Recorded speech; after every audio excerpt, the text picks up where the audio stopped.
Het is even zoeken wie de wind heeft tijd, zo rond zonsondergang. Het is nog een beetje bewolkt, maar dat is het in het weekend van de parkfeesten die niet plaatsvinden natuurlijk niet. Dan schijnt hij vol de zon. De zon komt van die kant en schijnt toch op de steilrand. Daarachter is het hoeg. Hier zien allemaal weien en op een van die weien in het ven, door gaan we spelen op het erf van Emus die we kennen. Dus we zijn eigenlijk met z'n allen te gast bij Emus. Kunnen we door naar de play hè? En kunnen we door misschien nog koffie drinken na afloop. We regelen een barretje. Geen moet zelf weer de stoel meenemen of het picknickmandje. Ja, en we gaan natuurlijk ook eerst wandelen weer. Net zoals in het Jomerdal en op de hei. En dan hebben we mensen die iets vertellen. Er gebeurt van alles onderweg. Volledig coronaproof.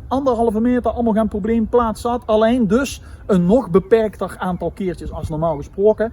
Op tijd, daarbij zien dus vrijdag vanaf 10 uur verkoop. Eerste golden tickets. Dat is eigenlijk 2 keertjes die ze dan cups. Samen met een live album en dvd en boekwerk van Pollux Duit Carré. Of eigenlijk Pollux D Carré. En met zo'n golden keertje krijg je dat er bij. Ja, dat cups er eigenlijk bij. Je moet die 9 testuur. Maar dan ben je er zeker bij in het fan. In het weekend van de parkfeesten. En al is het geen mooi weer.